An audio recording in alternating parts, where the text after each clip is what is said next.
হাম হলে পারিবারিক চিকিৎসা কি থাকে বা পারিবারিক চিকিৎসা কেমন হওয়া উচিত আপনি যদি বলে আপনি একটু চিকিৎসা হিসেবে একটা সুন্দর প্রশ্ন করেছেন। এটা আমার মনে হয় যারা উপস্থিত আছি বা দূরে আছি সবারই জানা দরকার। আমার বয়স ৭৬ বয়স। আগের দিনের কথা যদি আমি মনে করি, আমার দাদি নানিরা কি করত, মানে আমার দাদি নানির বয়স তো আরও বোধহয় বেশি। তারা কি করত, তারা যখন এই হাম দেখা দিত তারা কি করত, দুধ ভাত খেয়ে পানি নিয়ে এসে ওই বাচ্চার বা আমাদের মুখে ছিটিয়ে দিত। এটা কিন্তু একটা পারিবারিক চিকিৎসা ছিল। ক্রমান্বয়ে বিজ্ঞান অগ্রসর হয়েছে, এটার অ্যাকচুয়াল হামের কি কারণ সেটা মনে করেছে, জানতে পেরেছে, এবং সেটা প্রতিরোধের কি ব্যবস্থা সেটাও জানতে পেরেছে।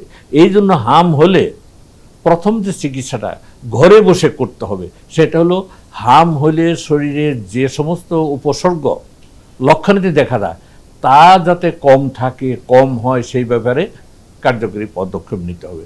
যেমন হাম হলে জ্বর একটা উপসর্গ, কাজে জ্বর কমার জন্য আমরা অন্যান্য ভাইরাস বা জ্বরের কারণে যে সমস্ত ব্যবস্থা গ্রহণ করি সেগুলি করতে হবে। আমি উদাহরণস্বরূপ বলতে পারি, শরীরটা একটু ভিজা ন্যাকড়া দিয়ে আর আলতো করে মুছিয়ে দেওয়া, মাথাটা মুছিয়ে দেওয়া, ঘাটটা মুছিয়ে দেওয়া, এটা বারবার করতে পারি আমরা।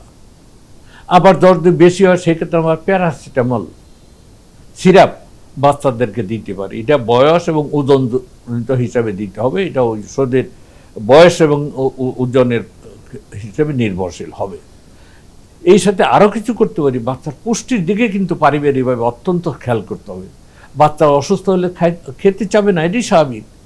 সেই ক্ষেত্রে মা দাদির কিন্তু বড় ভূমিকা থাকবে, বাচ্চাকে কিভাবে খাওয়ানো যায়, সে যা খেতে ইচ্ছুক তাই খাওয়াবো, তবে আমাদের সাবধান থাকতে হবে, ভাজি পোড়াটা খাওয়াবো না, শক্ত কিছু খাওয়াবো না, কারণ যেহেতু তার মুখের ভিতরেও এই ইনফেকশনটা হয়েছে, কাজে শক্ত কিছু খেলে শক্ত ডায়রিয়া হতে পারে, সেই জন্য শক্ত ভাজি পোড়া তৈলাক্ত কিছু খাওয়াবো না। আমরা সাধারণত ফলের রস বা নরম কিছু জাউ ভাত জাতীয় তরল জাতীয় খাবার, ফলের রস, ফলের জুস, ফল যদি আমরা জুস করে খাওয়াতে পারি এটাই আমাদের উত্তম হবে। আর মায়ের দুধ অবসলিটলি সে মায়ের দুধ খেয়ে যাবে, বারবার খেয়ে যাবে, ঘন ঘন খেয়ে যাবে। এইটাই হলো বাচ্চার জন্য হাম আক্রান্ত পারিবারিক চিকিৎসার আপাতত বিষয়বস্তু।